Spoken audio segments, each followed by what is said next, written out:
Halo Sobat Investor, jumpa lagi di channel Investor Jelata. Kali ini saya akan sharing ya informasi tentang salah satu emiten milik Saratoga ya, yaitu MPMX ya, dimana profit Q3-nya naik nih, naik dibandingkan Q2-nya. Dan emiten ini rutin ya memberikan dividen yang cukup besar ya. Nah, apakah berarti tahun ini tahun depan berarti ya dia akan bagi dividen jumbo lagi, dan kira-kira seberapa jumbo, simak terus ya di video ini, jangan di skip. Sebelum kita mulai, saya juga ingin menginformasikan salah satu emiten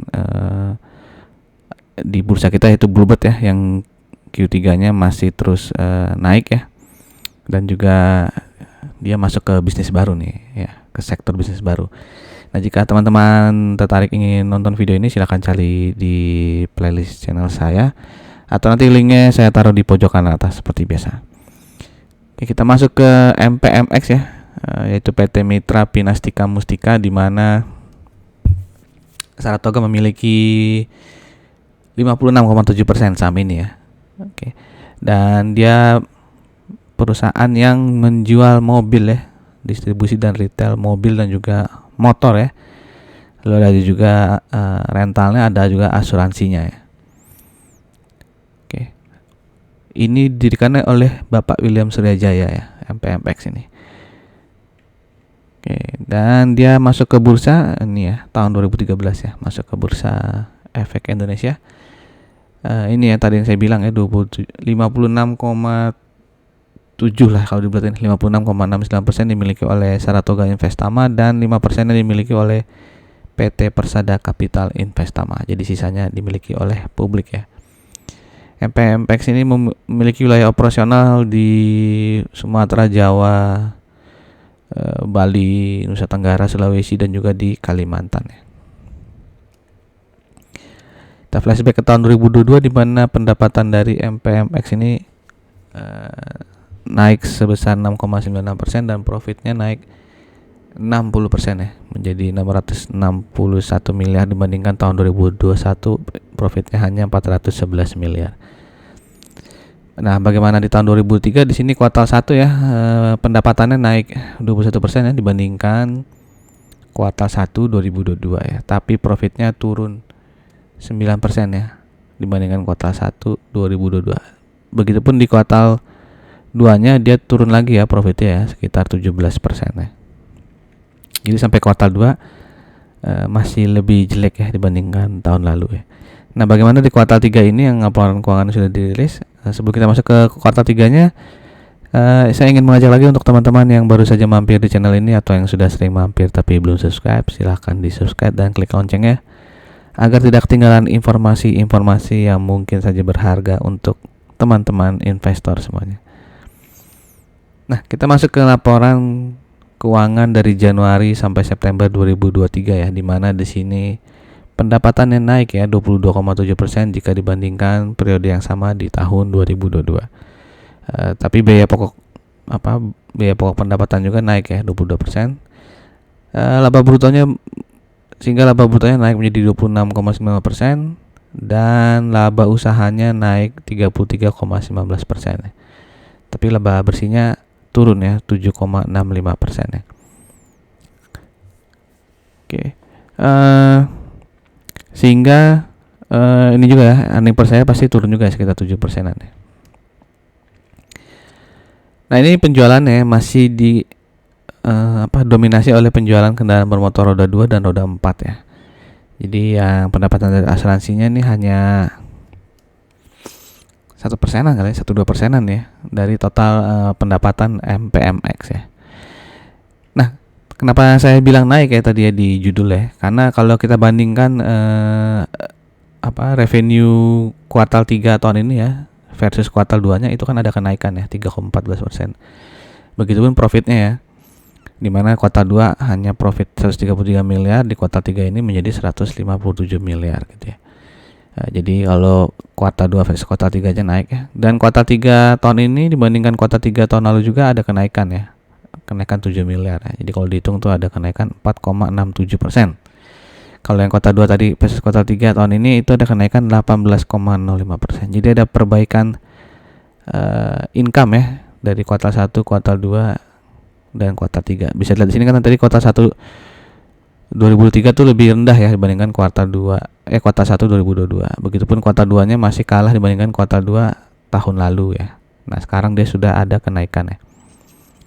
Dan tadi earning per share-nya itu adalah Rp97 ya di sini ya, Rp97 sampai September. Nah, dengan laporan keuangan kuartal 3-nya di setahun kan itu bisa dilihat PER-nya 7,92 ya. Bisa dibilang termasuk rendah ya kalau dilihat histori 6 tahun ke belakang ya, karena ada sempat sampai 12 dan juga 18,78 kali ini ya. Lalu PBV-nya 0,72 ya, termasuk ya udah termasuk di atas rata-ratanya ya, karena dia sempat sangat rendah nih 0,35 nih. ROE-nya ya so-so aja lah ya, lumayan aja ya, hanya 9,2% dan DER-nya 0,44 ya, jadi cukup bagus, hutangnya tidak terlalu banyak. Dan MPMX ini masuk ke sektor consumer cyclical ya, dengan subsektornya retail ya, retailing nih jadi, karena jualan motor jadi retail motor gitu ya, retail mobil ya. Dimana subsektor ini rata-rata PER-nya 17,05 sehingga PER MPMX jauh di bawah ya, jadi terlihat sangat kecil dibandingkan average subsektornya. Dan juga PBV-nya subsektornya ini rata-rata 40 ya, luar biasa 40, sedangkan MPMX hanya 0,72 ya, jadi terlihat lebih murah lagi MPMX ya dibandingkan rata-rata subsektornya. Nah, kita bandingkanlah dengan emiten-emiten yang juga jualan motor dan mobil ya, misalnya IMAS, lalu ada Cars ya. Ini saya tulis di sini ya, karena saya nggak hafal nih nama perusahaannya. Industri dan Perdagangan Bintrako Dharma, panjang banget namanya. Lalu ada ASLC yaitu Atopedia Sukses Lestari, ada PMJS ya, Putra Mandiri Jembar ya, yang jualan Mitsubishi dan Mercedes ya. Kalau ASLC ini lelang mobil ya, jual beli mobil maupun ada lelang ya. Oke, nah kita bandingkan di sini earning per share MPMX itu 124 ya. Termasuk yang tinggi ya, dia bersaing dengan IMAS. Lalu PER-nya yang paling rendah nih di antara 5 emiten ini. Oke, lalu PBV-nya ya termasuk rendah ya, tapi ini IMAS IMAS tuh ternyata baru 0,36 PBV-nya. Oke, jadi termasuk rendah juga ya MPMX ya, karena di sini ada yang tinggi nih, si Cars maupun si ASLC.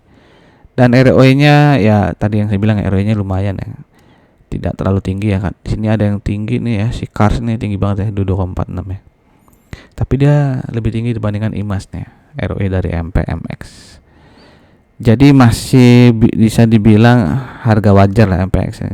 Enggak overprice ya di antara 5 emiten ini.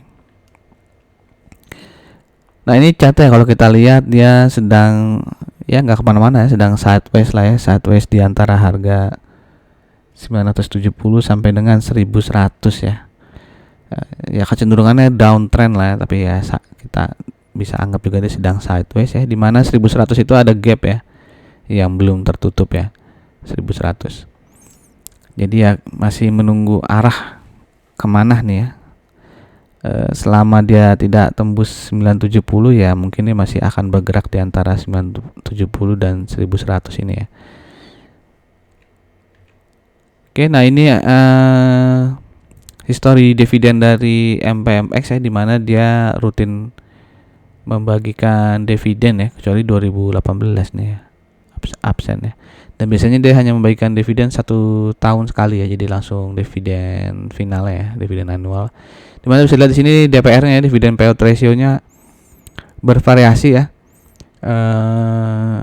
Jadi dia sempat sampai 418% ya, berarti dia menggunakan uang kasnya ya, yang mungkin ada laba tertahan yang sisa, uang kasnya cukup banyak, lalu dia memberikan dividen payout ratio yang cukup luar biasa nih, 418,82% ya, sehingga dividennya bisa sampai 20%an tuh ya, tahun 2020 lagi.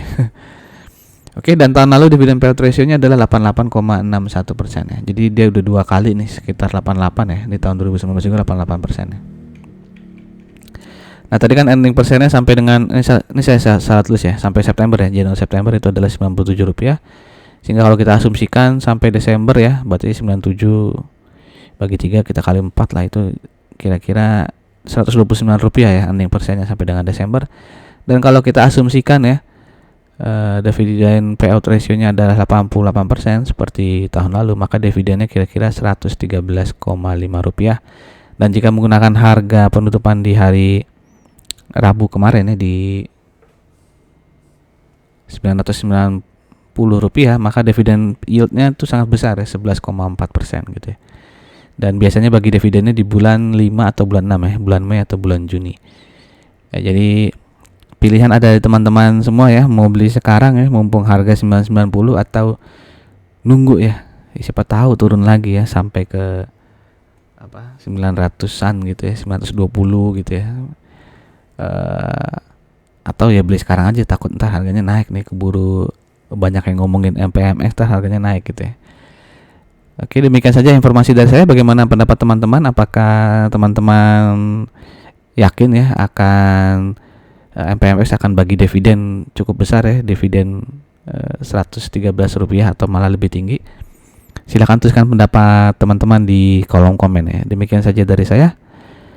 Semoga bermanfaat untuk teman-teman. Sampai jumpa lagi di video-video berikutnya. Salam jelata.